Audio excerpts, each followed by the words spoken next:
Boa tarde a todos. Nós vamos então dar início a mais esse evento, que hoje é um evento do Fórum Permanente de Estudos de Direito e Processo Penal, mas com participação, né, um evento conjunto também da Academia Brasileira de Direito Constitucional, e nós vamos dar início chamando aqui para compor a mesa de abertura o professor Dr. Marco Aurélio Marrafon,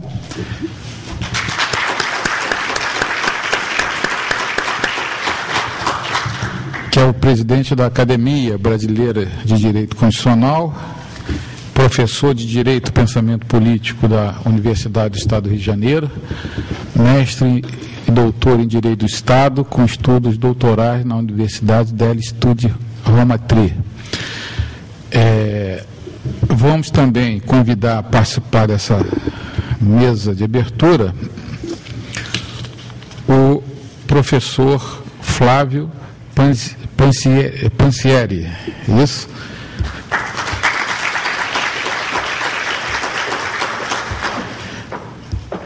Dr. Flávio é mestre pela Universidade de São Paulo, doutorando pela Universidade Federal de Santa Catarina, conselheiro federal da Ordem dos Advogados do Brasil, professor da PUC e é membro fundador e ex-presidente da Associação Brasileira de Direito Constitucional.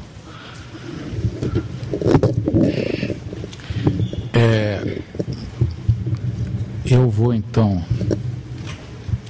passar a palavra de imediato ao Dr. Flávio Pansieri, se eu estiver errado, para que ele, então, faça essas considerações iniciais. Bom, senhoras e senhores, muito boa noite. É uma satisfação muito grande estar aqui na Escola da Magistratura do Estado do Rio de Janeiro, participando desse debate. Esta minha satisfação se concretiza por diversos motivos. O primeiro, porque estamos aqui todos entre amigos e interessados em discutir temas relevantes para a democracia. No segundo, uma satisfação, uma realização pessoal por ter este projeto,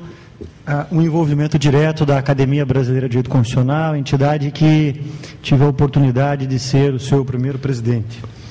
há 12 anos atrás. Esse debate de hoje, dentro do Fórum Permanente de Atualização em Direito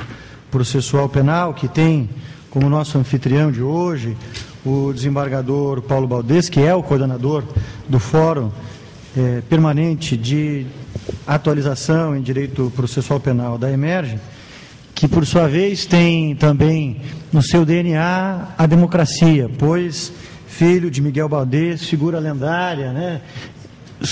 Fundamental para o processo de redemocratização no Estado brasileiro, a quem certamente rendemos aí muitas homenagens e, por certo, deve, nesse momento, ter um orgulho, estar com orgulho satisfeito por ter seu filho seguido na mesma linha de defesa dos direitos fundamentais. Nessa mesma perspectiva, me deixa muito feliz aqui estar por estar acompanhado pelo presidente da Academia Brasileira de Direito Constitucional, o professor Marco Aurélio Marrafon, e o nosso membro catedrático da instituição, e tenho a dizer aos senhores, figura emblemática da Academia Brasileira de Direito Constitucional, sem a qual essa instituição não existiria efetivamente, senhores, que é o professor Jacinto Nelson de Miranda Coutinho. Me recordo há 14 ou 13 anos atrás, quando me encontrei com o professor Jacinto Coutinho a primeira vez, depois de um longo diálogo, onde muito mais ouvi do que falei, mas após minha pequena manifestação, recebo um sorriso em troca e dizendo assim: pode fazer que nós estaremos juntos e vamos apoiar esse projeto.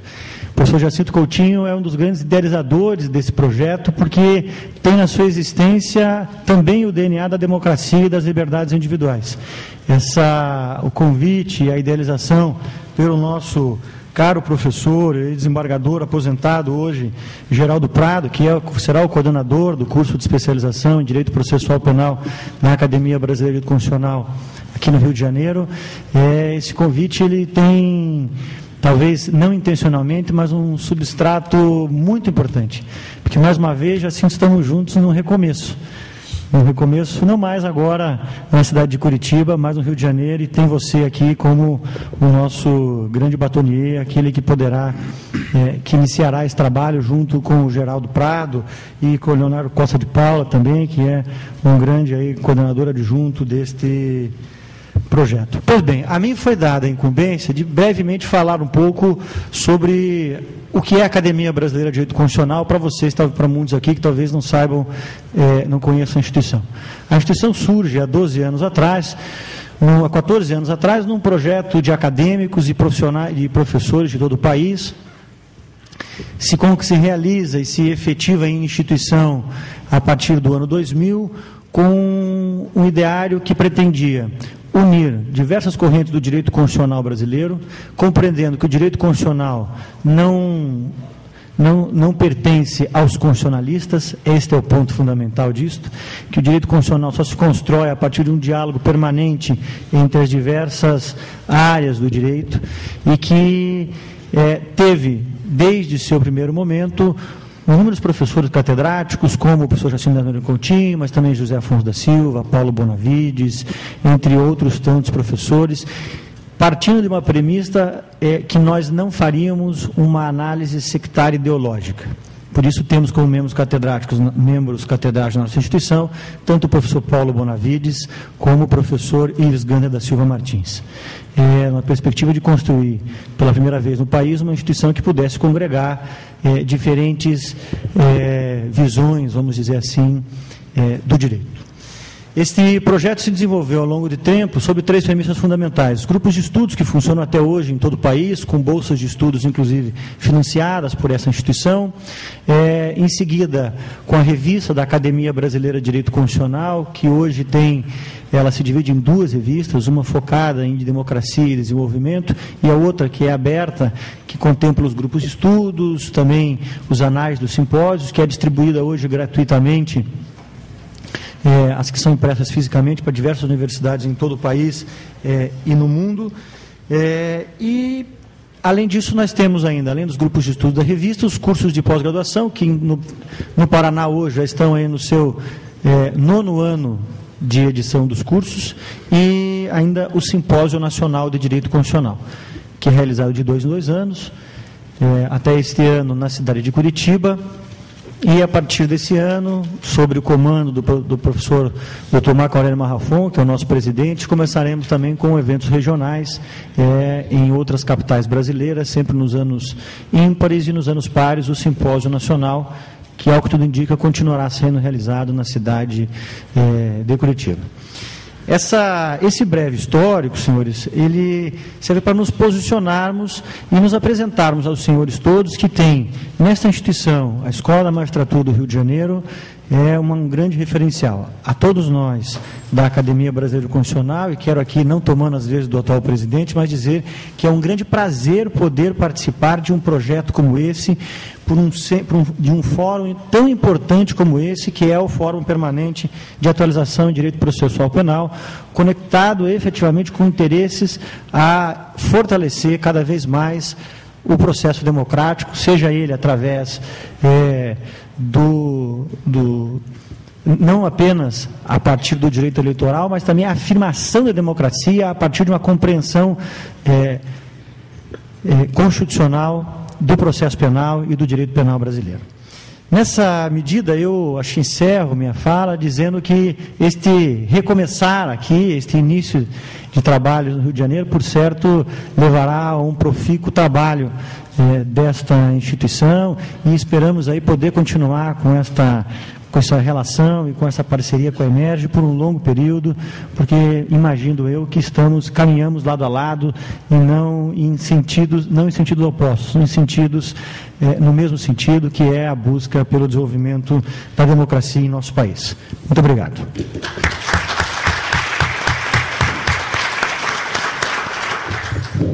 Passo de imediato a palavra ao doutor Marco Aurélio Marrafon para suas considerações.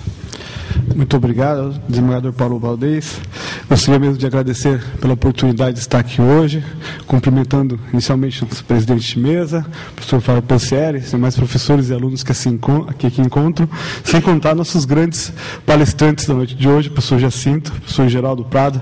que são para a gente aí não apenas exemplo de juristas, mas exemplo de pessoas éticas e cidadãs comprometidas, né, cidadãos comprometidos com a República e a justiça social. E é por isso, simbolicamente, que eles estão começando um dia que para nós é um dia muito especial. É um dia de festa, é um dia de alegria, porque a gente está iniciando hoje, através dessa parceria aqui com o Fórum Permanente de Especialização e Atualização nas áreas de direito processual penal, do direito do processo penal, presidida pelo nosso desembargador Valdez, uma parceria que me parece muito primorosa, uma parceria de cooperação acadêmica, uma parceria de troca de ideias, uma parceria de um pouco de resistência a alguns fenômenos que têm nos deixado muito preocupados e que surgem como verdadeiros desafios para os novos tempos. A gente percebe aí,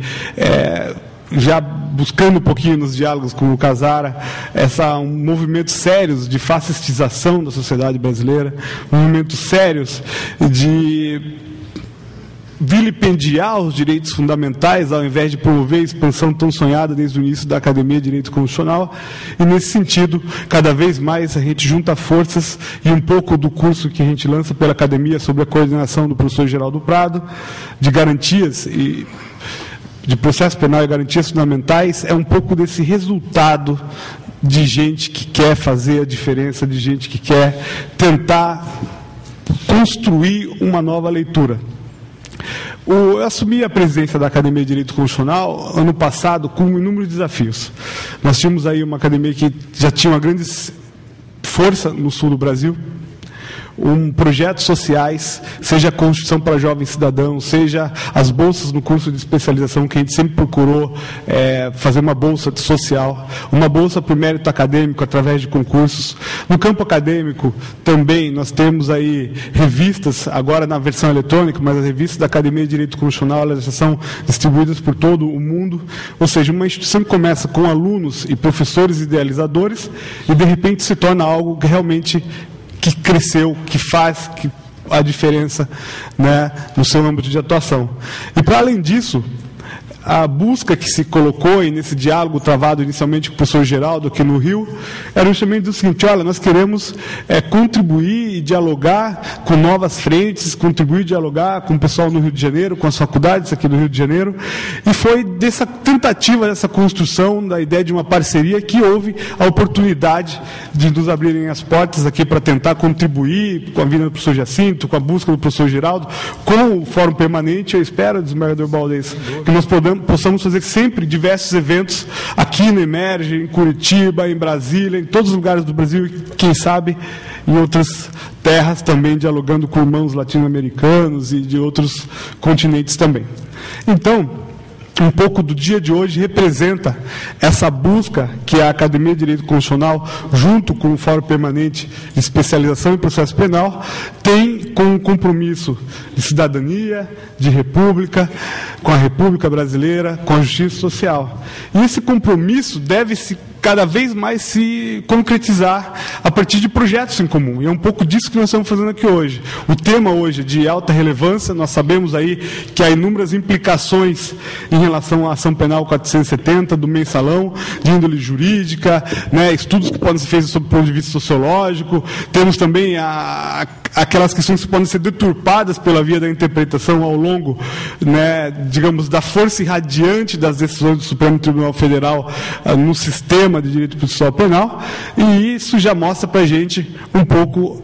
a que nós viemos. Né? Ouvir hoje o professor Jacinto e o professor Geraldo falar sobre esse tema é uma grande aula para todos nós, que muito nos engrandece e, quem sabe, aí possa fazer cada um dos que estão aqui presentes verdadeiros polos, né, de irradiação de energias boas, de coisas positivas.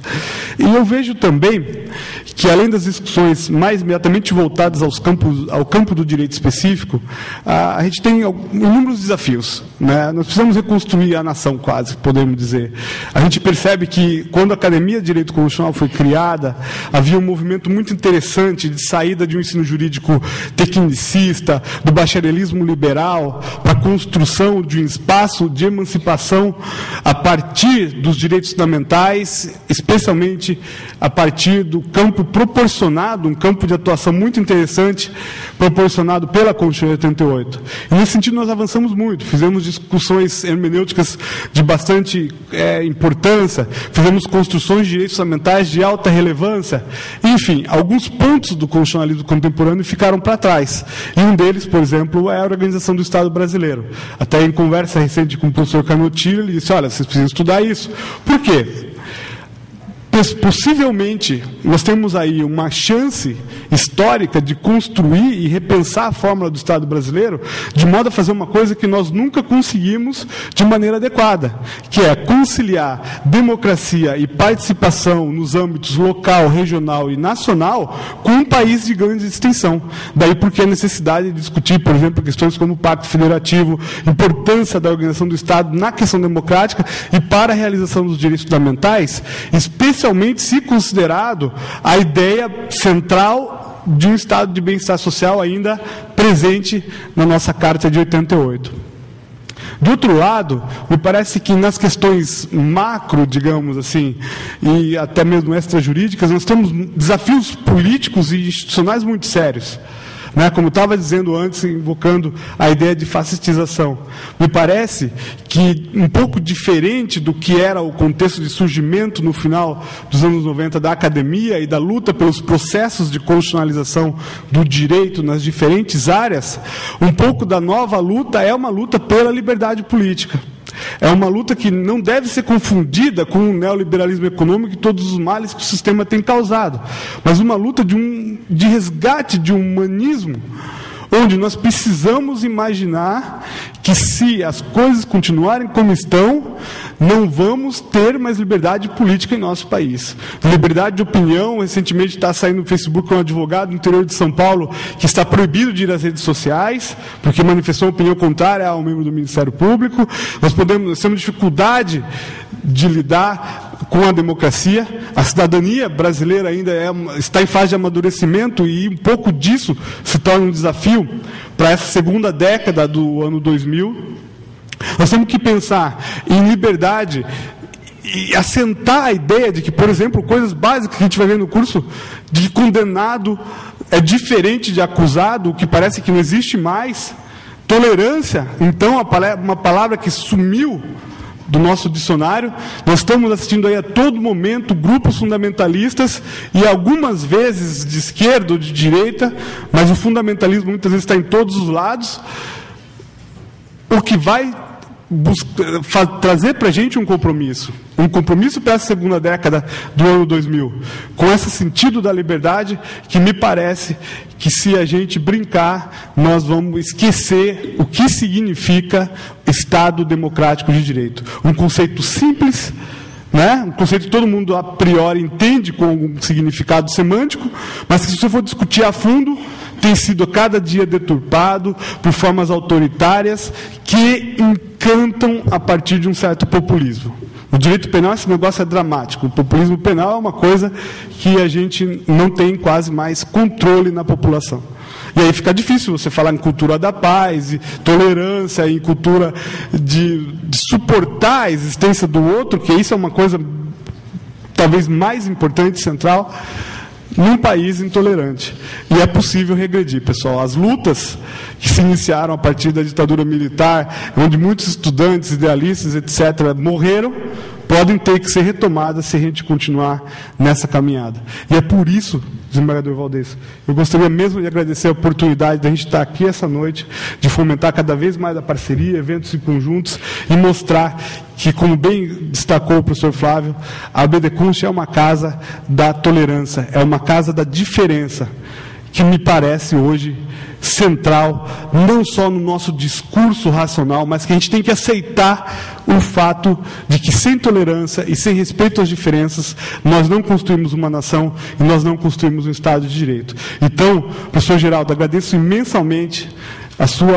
despender o seu tempo, sua dedicação nessas lutas. O professor Jacinto vem hoje trazendo caixas para a gente com material, mesmo estando com dificuldades aí na coluna. Enfim, por que as pessoas fazem isso? É porque acreditam em algo melhor, no ideal, e é por isso que nós todos estamos aqui. Muito obrigado, desembargador Baldezi, obrigado pela parceria, pela oportunidade.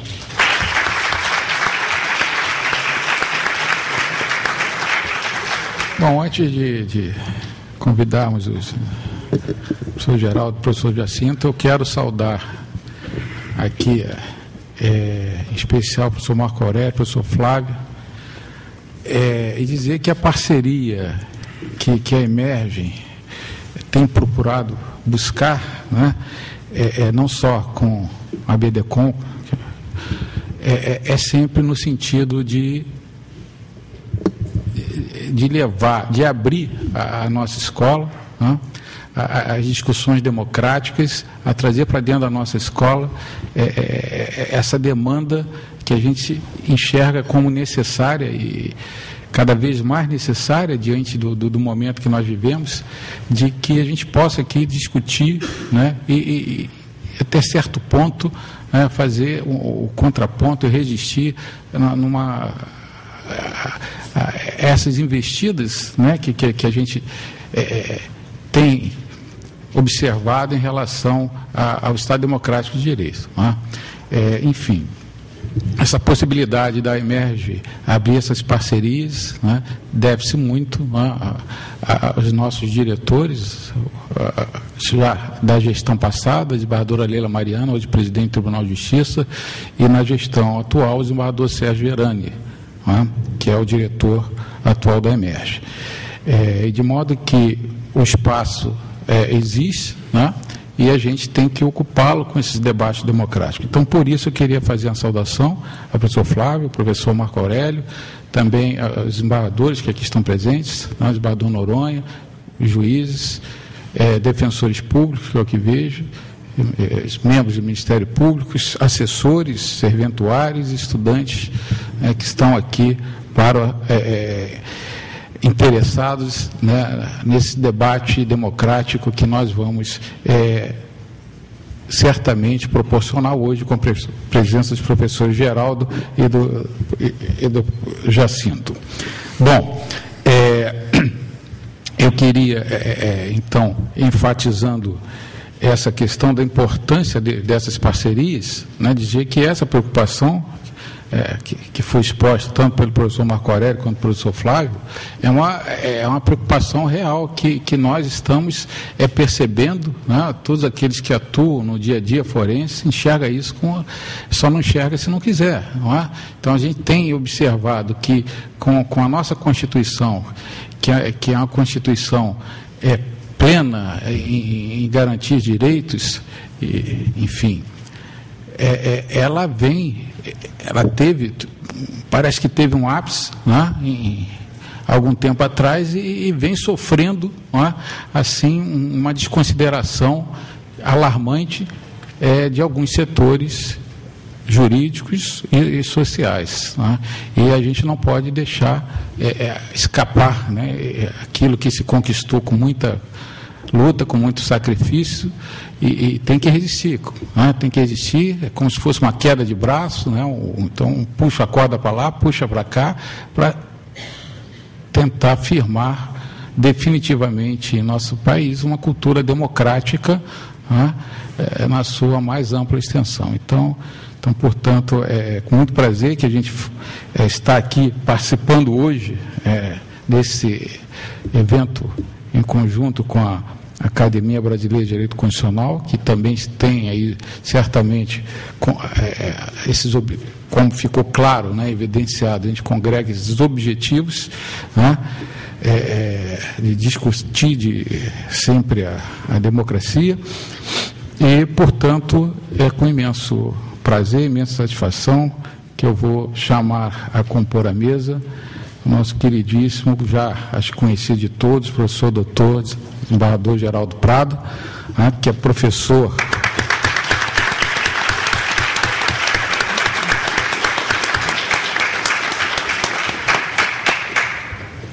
desembargador, infelizmente aposentado, né, mas que nem por isso, infelizmente, para aqueles que estão, né, ali no dia a dia do tribunal, né, enfim, é uma referência que, de certa forma, a gente perdeu, né, porque os votos do desembargador Geraldo Prado era sempre uma referência para todos aqueles que atuam na área do direito penal, direito processual penal. Nesse sentido. Mas, por outro lado, né, ele, felizmente, né, continua o convívio intenso aqui na Escola da Magistratura e está se dedicando à cátedra, professor da Faculdade Nacional de Direito, Universidade Federal do Rio de Janeiro, também da EMERGE, coordenador desse curso de pós-graduação, que foi aqui referido, de Processo Penal, Garantias Fundamentais da Associação Brasileira de Direito Constitucional, mestre, doutor pela Universidade Gama Filho. Bom, agora eu tenho também a honra de chamar a compor a mesa o professor doutor Jacinto Nelson de Miranda Coutinho.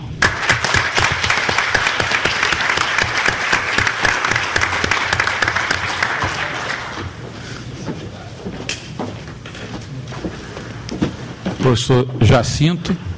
já nos deu o prazer de estar em outras oportunidades aqui na EMERGE. E hoje, para a nossa felicidade, ele está de volta para debater, para discorrer sobre tema tão relevante, né? O professor Jacinto, ele é professor titular de Processo Penal da Universidade Federal do Paraná, doutor em Direito Penal e Criminologia pela Università degli Studi di Roma, La Sapienza, Itália. Então, de modo que eu quero saudar também o professor Jacinto, dizer que a EMERGE sempre esteve e sempre estará, evidentemente, de portas abertas para aqui recebê-lo, né, porque isso na verdade, sempre importante e rende frutos, né, para todos aqueles que aqui comparecem e saem sempre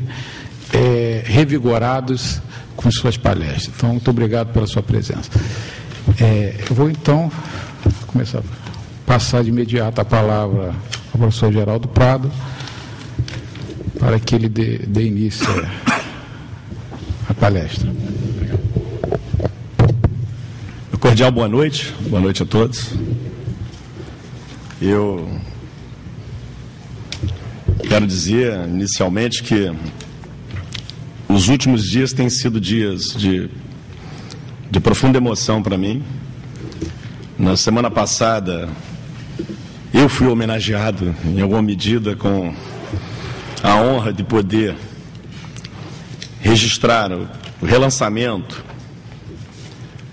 do livro de Antônio Carlos Barandier, Relatos, um advogado durante a ditadura. E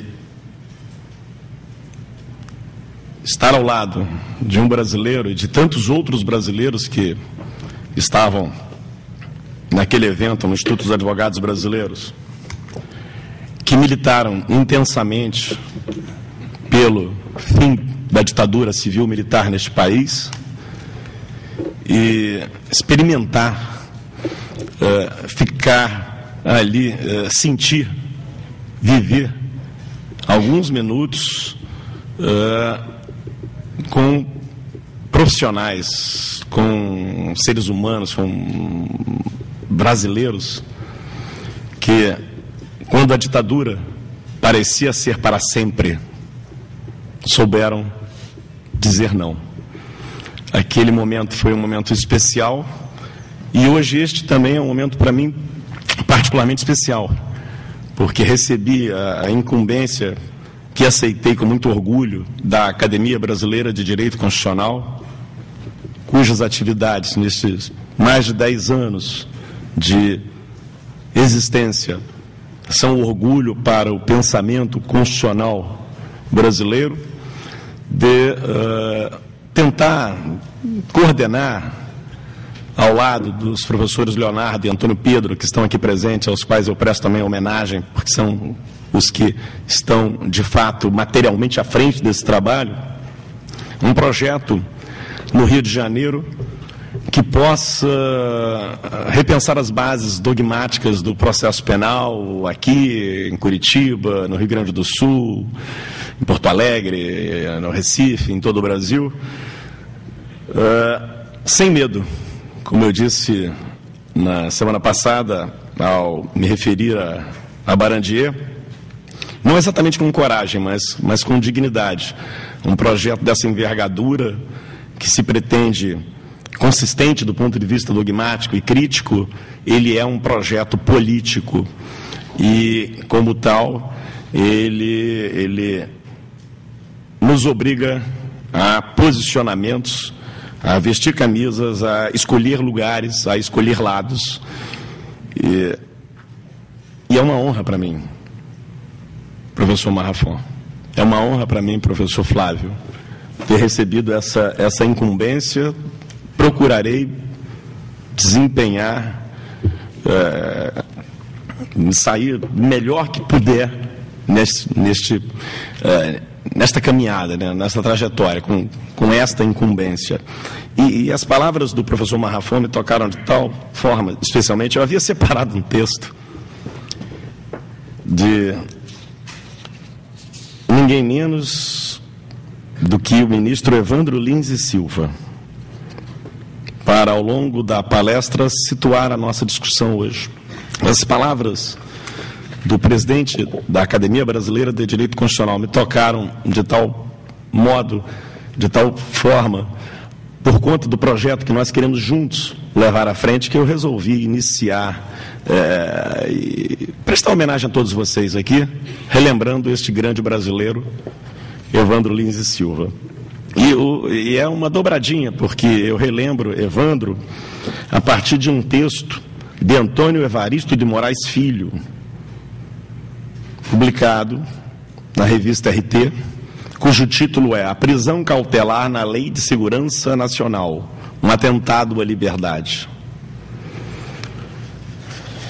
E,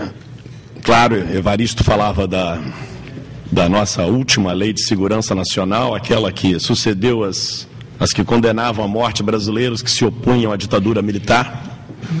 mas que mantinha ainda no seu corpo uma série de elementos extraordinariamente duros e autoritários. E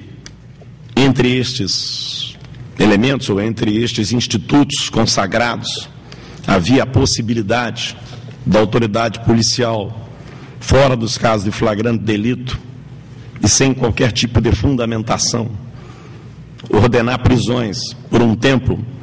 bastante significativo, fora de qualquer âmbito de controle jurisdicional. Diz Evaristo, então, referindo-se ao ministro Evandro Lins e Silva, em voto, retrucando aos que admitiam a competência de qualquer autoridade, mesmo não judiciária, para expedir ordens de prisão, o ilustre ministro Evandro Lins e Silva permitiu-se a seguinte exclamação, abre aspas o texto: não é possível que a Constituição desejasse que se transformasse o território nacional numa cadeia. Eu tenho a impressão que o ministro está falando de hoje. Eu fico com a impressão que o ministro conhecia muita gente que está atuando intensamente nos tribunais deste país.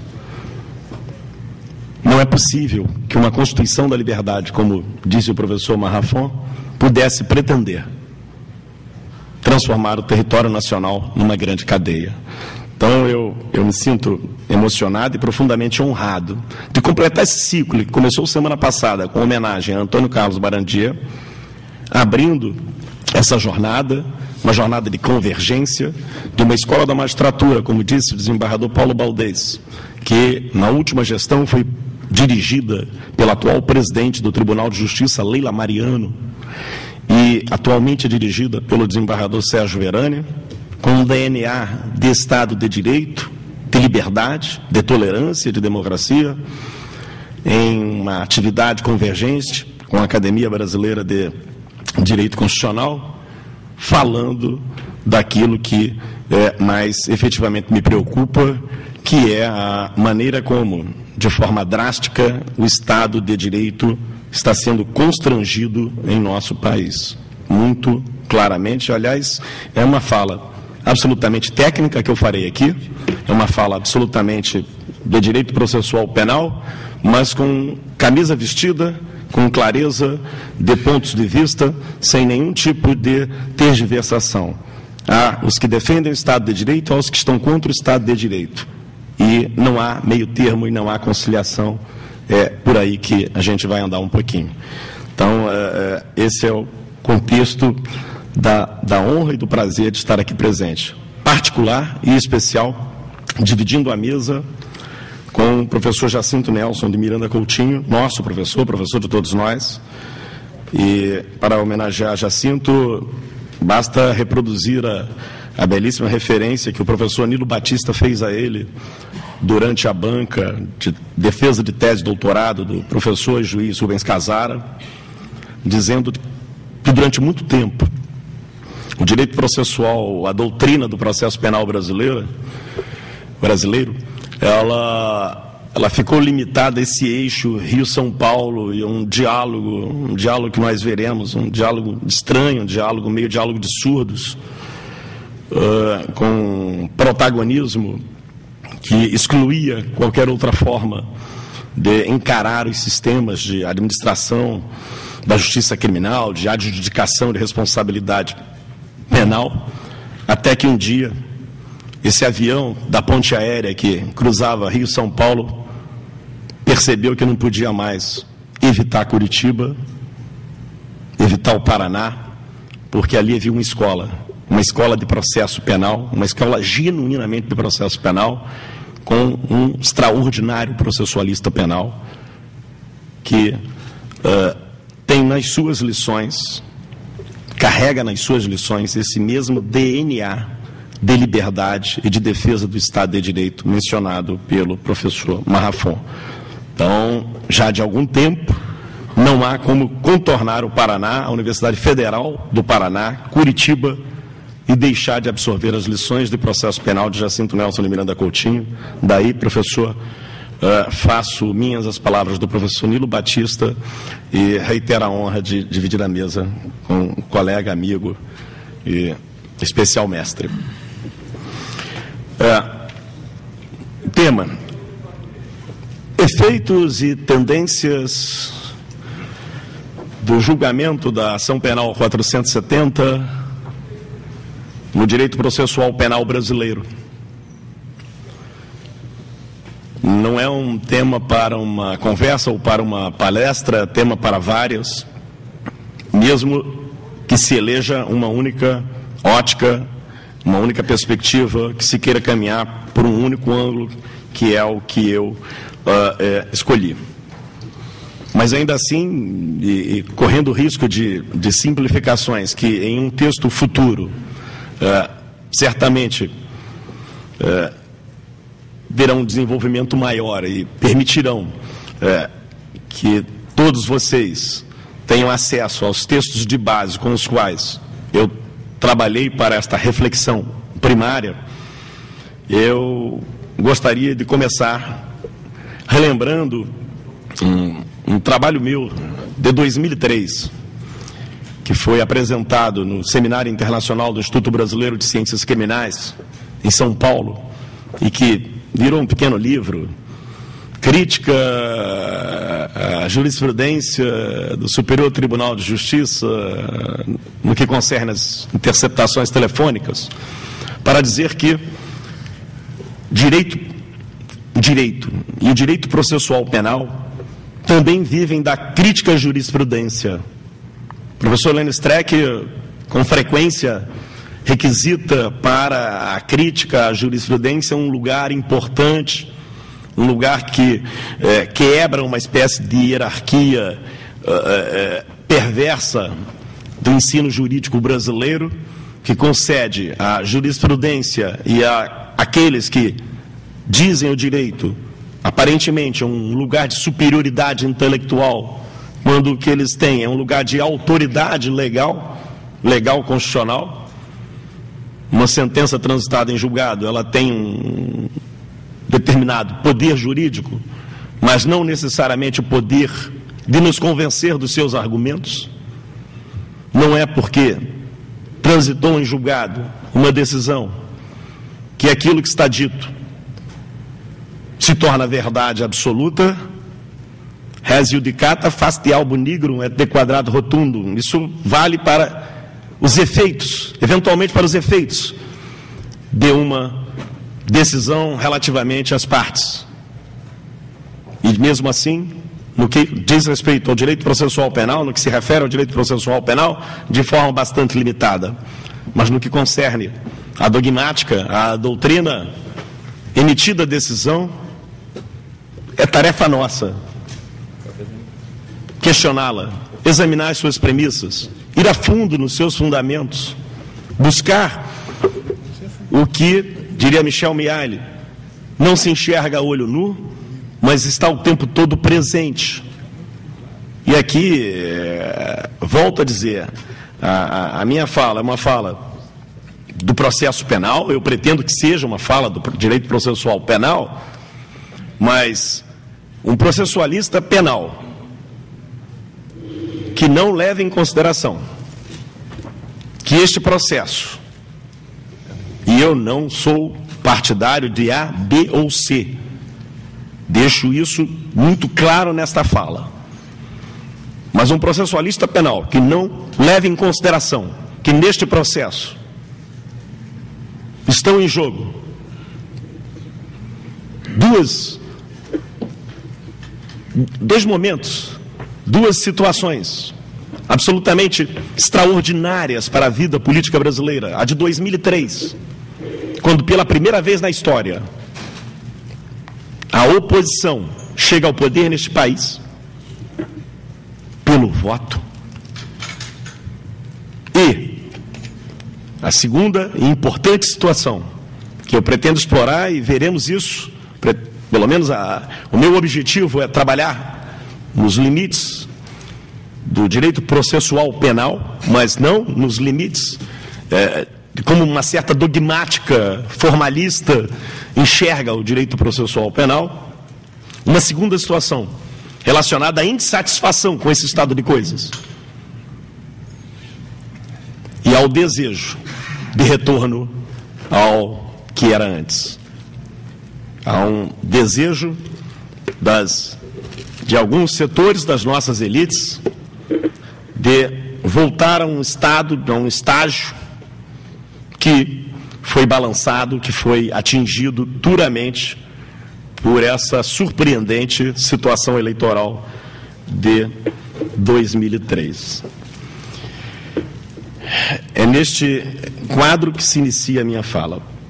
E a minha fala é uma fala em um segundo momento, de cobrança de uma dupla dívida da dogmática do processo penal brasileiro para com o Estado de Direito e a cidadania. Antônio Pedro às vezes brinca,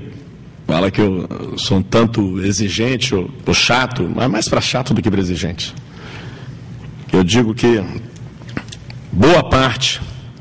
dos nossos professores de direito processual penal no Brasil exilou a dogmática.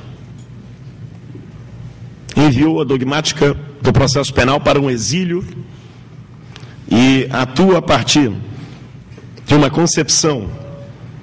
que, do ponto de vista metodológico, sequer é correto chamar de concepção positivista, porque o positivismo não pode ser reduzido a uma de suas inúmeras expressões. O que é o positivismo? uma metodologia que separa o direito da moral, o que é o positivismo, uma filosofia da ciência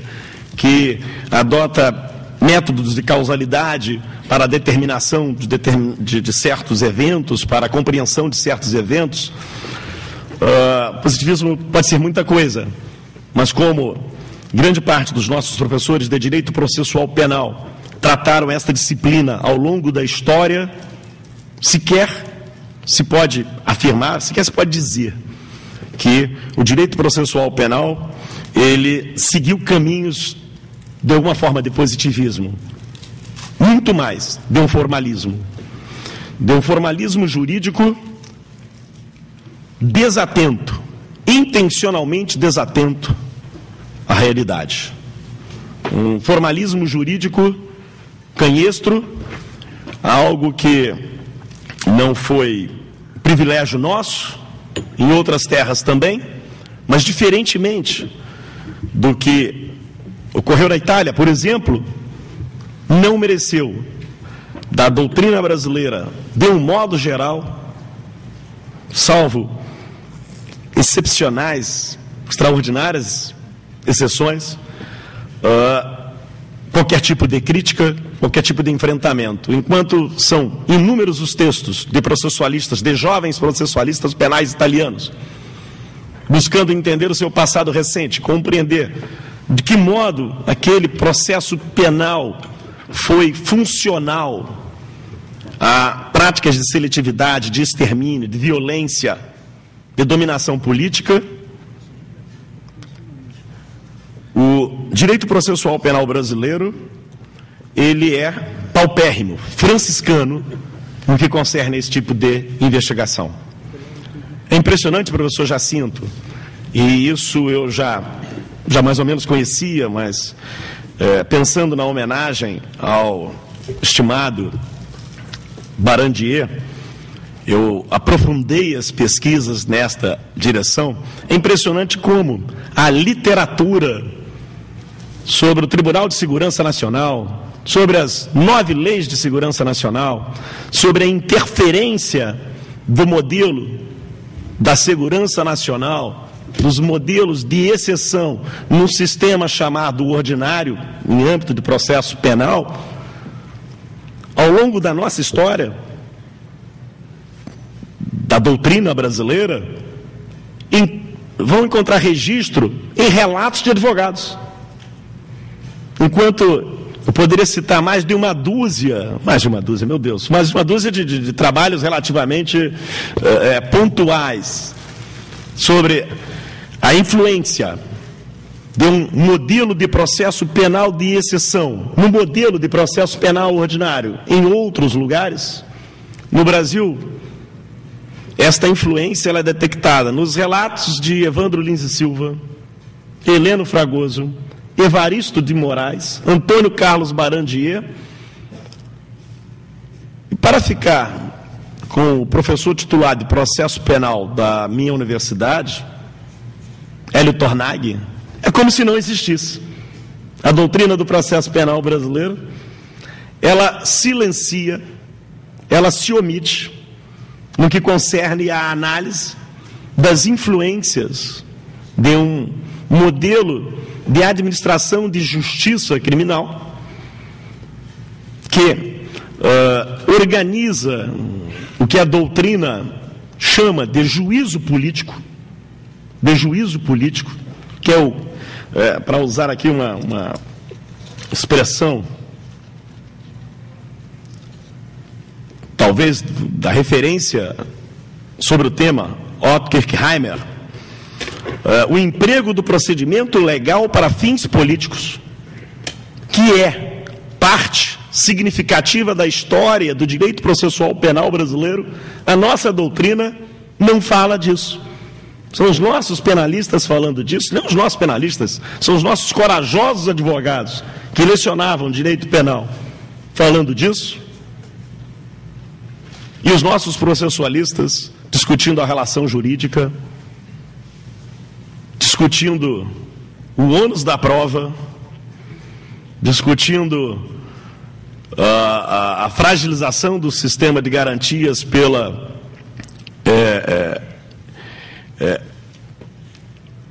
enfraquecimento da teoria das nulidades, como se aquilo fosse uma realidade posta. O processo penal é assim. Ele é assim e está colocado dessa maneira. Eu não creio, sinceramente, que se possa descarregar dos ombros da dogmática processual penal grande parte da responsabilidade pelo fato de termos acompanhado no julgamento da ação penal 470 votos insustentáveis do ponto de vista da mais elementar teoria do processo penal contemporâneo, com afirmações surpreendentes sobre a inversão do ônus da prova, sem deixar de dividir com o Supremo Tribunal Federal essa responsabilidade. Por quê? Se a doutrina é covarde, como é que você vai esperar que os juízes serão corajosos? Se a doutrina é omissa, de onde, afinal de contas, os juízes irão tirar a substância do seu trabalho para a decisão? E é interessante, eu trouxe aqui, bem, nós começamos em 4 de abril de 1935, com a Lei 38, a primeira Lei de Segurança Nacional, e chegamos a 17 de dezembro de 1978, com a Lei 6.620, a Lei de Segurança Nacional, passando por outras 6 leis de segurança nacional, num período em que, de democracia política, nós vivemos pouquíssimo tempo, e que a formação dos tribunais, a atuação concreta dos nossos juízes, do Ministério Público, dos nossos advogados, a